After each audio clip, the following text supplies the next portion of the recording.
pessoal, tudo bem com vocês? Eu espero que vocês estejam maravilhosamente bem e hoje eu lhes trago uma das partidas do match de Blitz Online que jogaram Luiz Paulo Sup e o nosso candidato a campeão mundial que vai enfrentar o Gukesh no final do ano, Yavokir Sindaro, né? Eles jogaram 5 partidas de Blitz Online e eu vou deixar o resultado do match no final do vídeo, mas hoje nós vamos dar uma olhada em uma partida muito legal do Sup jogando a sua defesa siciliana aí contra o jogador que, vou dar minha opinião, bem provavelmente vai ser o campeão mundial daqui a alguns meses. Vamos lá! Sinda tá jogando de brancas, o Sup tá jogando de pretas, vem cavalinho F3, né, visando romper o centro com o peão em D4, e o Sup joga a variante moderna, o peão na casa de D6 controla E5, então as pretas vão poder jogar cavalo F6 sem que o cavalo seja posteriormente incomodado, peão em D4, peão por, cavalo por, e quando vem cavalinho F6 por parte do Sup tocando o peão de E,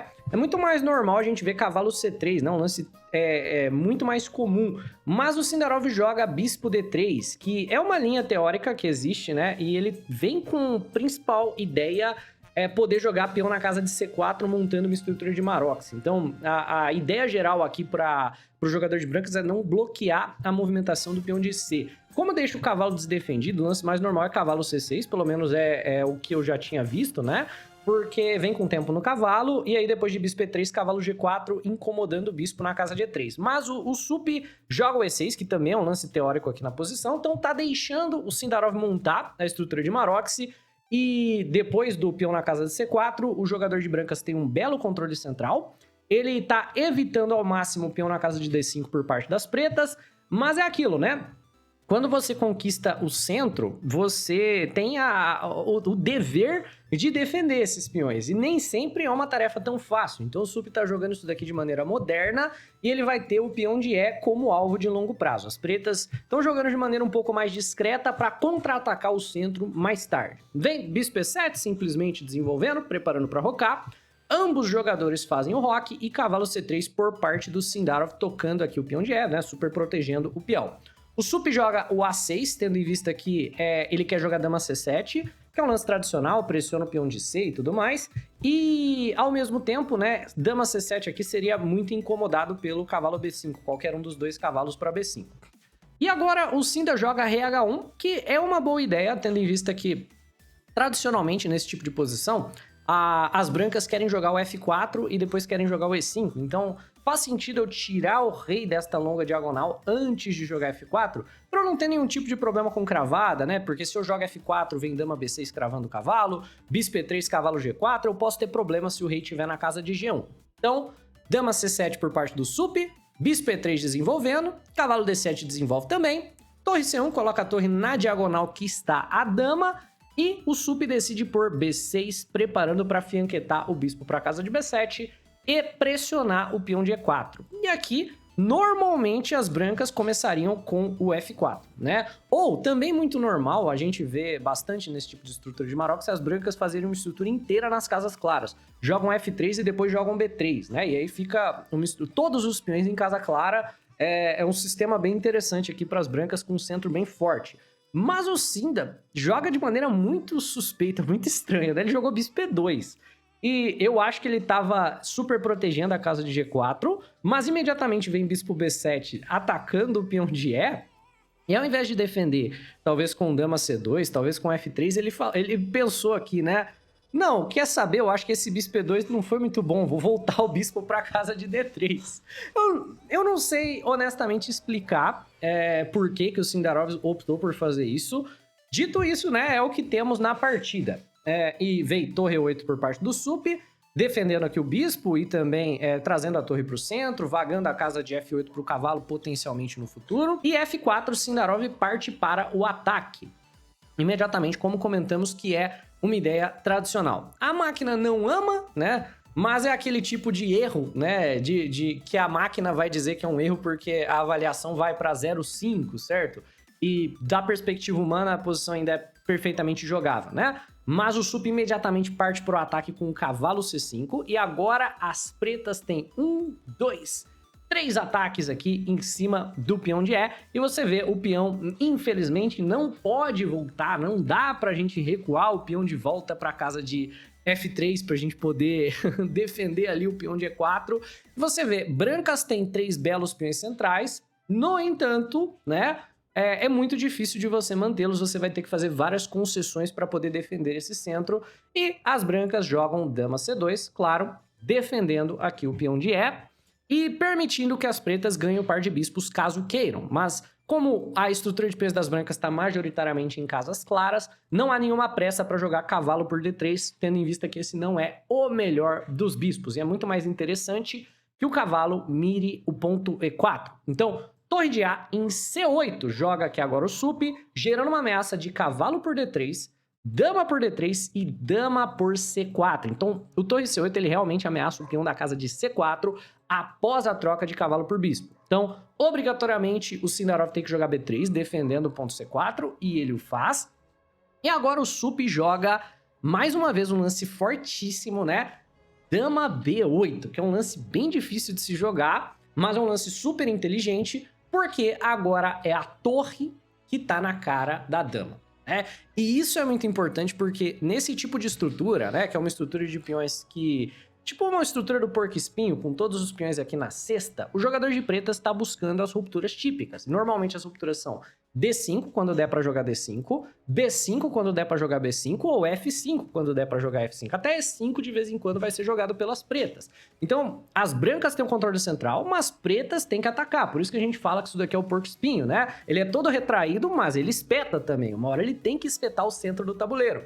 E depois do bispo G1 por parte do Sindarov, que é um lance bem diferente, né? Eu não tenho tanta ideia do porquê que ele jogou bispo G1, mas eu acredito que é uma tentativa de manobrar o bispo para uma diagonal diferente, talvez jogar H3 e bispo em H2 e colocar o bispo por aqui. Honestamente, é difícil dizer. O sup joga o peão na casa de B5. E é um lance que, teoricamente, não era para dar pra gente jogar, jogando de brancas, né? Porque se a gente for prestar atenção, a casa de B5 tá defendida 1, 2, 3, 4 vezes pelas brancas e apenas uma pelas pretas, mas aí que o dama B8 entra. Você vê? Dama B8 foi um lance genial por parte do sup, porque permite ao porco-espinho espetar o controle central do jogador de brancas, uma vez que a torre tá mirando a dama branca, né? O computador, é claro, não ama isso, quer preparar um pouco mais o lance com dama em A8, certo? Quer botar um pouco mais de pressão no peão de E primeiro, mas o B5 do sup foi jogado, C por B5, A por B5, cavalo toma B5, parece que o jogador de brancas aqui simplesmente ganhou um peão, e boa, né? A vida das brancas aqui é maravilhosa. Só que pretas jogam e, obviamente, pretas vão agora recuperar o material por conta da cravada em cima do cavalo de C3. Sup joga, cavalo de C toma E4, né? Que é um lance maravilhoso que recupera o material. O Chess.com até avalia o lance como brilhante, e brilhante mesmo, na minha opinião, foi o B5, né? Porque ele viu, obviamente, o cavalo por E4 muito antes. E, é claro, se você toma esse cavalo, você perde a sua dama. Se você toma de bispo também, aí o sup vai tomar de cavalo, adicionando mais pressão ainda na peça cravada. E, portanto, o Sindarov simplesmente sai da cravada, joga daminha 2, e o sup toma o cavalo aqui na casa de C3, cavalo por C3, e ele joga daminha 8, botando bastante pressão no peão da casa de G2. Esse daminha 8 é um lance muito bonito, assim, estranho, né? Porque eu lembro de uma entrevista do Magnus, que ele fala que quando ele era criança, ele leu em algum lugar que os lances que colocam a dama no canto do tabuleiro é lance de grande mestre. E depois disso ele começou a jogar a dama tipo em A8, A1, H1 ou H8, toda a oportunidade que ele tem. E toda vez que eu vejo alguém jogar esses lances, eu lembro disso, né? Que é um lance de grande mestre mesmo, né? E se você for ver, essa é uma posição bem balanceada, porque o jogador de brancas, ele possui 2 peões passados conectados na ala da dama, que pode ser uma grande vantagem, mas em termos de segurança do rei, claramente o rei das brancas está muito mais incomodado por conta da pressão ao longo desta diagonal, e pretas também têm os peões centrais, né? Então, a ideia aqui para as pretas é eventualmente começar a avançar esses peões centrais, mas imediatamente tentar um ataque a esse rei, né? Se, por exemplo, a gente troca todas as peças, a probabilidade de vitória branca é muito grande por conta dessa avalanche de peões que as brancas vão fazer. Então, brancas começam a marchar com o peão na casa de A4 e vem cavalo na casa de D5 aqui por parte do Cinda. Eu acredito que o Sup tenha jogado esse lance potencialmente para poder ativar o próprio bispo dele em F6 e depois começar a marchar os peões, mas como a máquina avalia, esse lance aqui é considerado um erro, acredito eu, né, que porque quanto mais troca de peça for acontecendo, mais fácil vai ser a conversão das brancas. Mas vemos que é aquele tipo de posição que a máquina diz que é um erro porque a avaliação vai de 0 para 0.2, né? Então, em termos humanos, não tem absolutamente nada de errado com o lance. Vem cavalo por D5, bispo toma D5 e bispo B5 do Sindarov incomodando a torre. E torre na casa de F8 aqui por parte do Sup, certo? Porque se jogasse torre em E8... a torre poderia ser incomodada novamente, isso poderia facilitar as brancas a avançarem o peão de A, né? Então torre 8, B4, eventualmente viria bispo B6 incomodando a torre, ganhando tempo, e o A5. Então seria mais fácil das brancas marcharem o peão, então torre em F8 joga o Sup, e B4 de qualquer forma joga o Cinda, fazendo progresso aqui com os seus peões laterais. E agora o Sup joga H5, que é um lance muito curioso, sacrificando um peão, né, de maneira muitíssimo interessante, mas óbvio, é um sacrifício de grande mestre. Aquele, ah não, meu peão, né? O que acontece se você toma esse peão? O que vocês acham que acontece se você toma esse peão? É claro, seria uma maneira simples de perder a partida em um único lance para bispo G2 checkmate, né? Então, não é bem um sacrifício de peão, é um lance que vai visar jogar H4, potencialmente depois H3 e pressionar o peão da casa de G2 que está cravado. E agora, o Sindarov não lida bem com esta ideia, né? O que o jogador de brancas deveria jogar nesta posição? Deveria sair logo dessa cravada, né? Deveria jogar bispo E3, potencialmente jogar RG1, resolver logo esta questão de uma vez. Mas o Cinda vai com muita sede ao pote e tenta imediatamente fazer progresso com os peões, jogando bispo A6, com a ideia, eu estou incomodando a torre, uma vez que a torre se movimentar, eu vou poder jogar B5, A5, B6 e assim em diante. No entanto, pretas jogam e ganham. Esse é o momento que eu quero que você pause o vídeo e eu quero que você tente encontrar por conta própria o lance que Luiz Paulo Sup utiliza para ganhar uma vantagem contra o nosso candidato a campeão mundial. Eu tenho certeza que você encontrou um maravilhoso bispo toma G2, né? Mais uma vez, este é o tema, porque nós temos um caso de dama sobrecarregada. Ela está sobrecarregada com a defesa do peão de G e com a defesa do bispo da casa de A6. Então, não tem outro lance legal para se jogar na posição que não dama toma bispo, vem dama por A6 e, de repente, o Sup tá com um peão a mais, né? E além de ter um peão a mais, ele tem pressão aqui nos peões, porque mesmo que os peões sejam passados conectados, eles também são alvos para o jogador de pretas atacar. Então vem torre A1 defendendo aqui o peão de A, bispo em F6 incomodando a torre, e B5, um lance intermediário bacana, chuta a dama, né? É claro, dama em A5 agora ele tira a torre do ataque com torre A2, e torre C4, o Sup simplesmente vai atrás do peão de A, e já não tem nenhuma maneira do jogador de brancas salvar a torre. Já estamos aqui em uma posição onde é impossível... A torre não tem como as brancas salvarem ali o peão, né?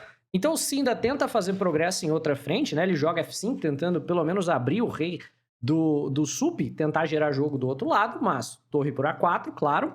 Torre por A4, dama por A4, B6 para salvar o peão, né? Gerar assim um peãozinho passado por ali, tentar gerar jogo e dama em B5 joga o Sup, né? Ameaçando de certa maneira o peão. E, no entanto, o Cinda ignora por ali, F por E6 daria para jogar. Joga peão na casa de B7. Então ele diz, olha, minha dama tá defendendo o peão tá uma casa da promoção, quem sabe você acaba errando de alguma maneira, mas depois do D5, o peão ali vai cair, vem F por E6, F por E6, e Sindarov abandona a partida, já que não há mais nada a ser feito.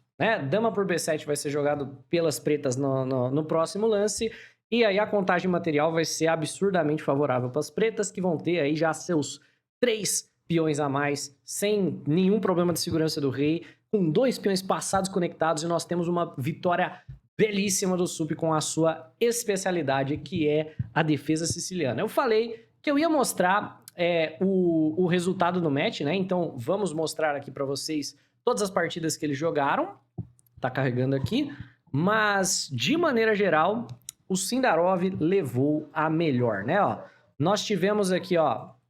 Isso daqui é a partir do perfil do Sindarov, né? Então, o maisinho significa que o Sindarov ganhou, né? Todas as partidas foram jogadas no dia 21, né? Então, o Sindar ganhou a primeira, ganhou a segunda, perdeu 2 seguidas, então o match acabou ficando empatado. Esta daqui que a gente analisou, que foi uma precisão de 96-90 para o Sup, foi a 4ª partida do match, e o desempate, né, acabou sendo aí vantajoso para o Sindar. Ainda assim, é uma performance maravilhosa pelo Sup, né?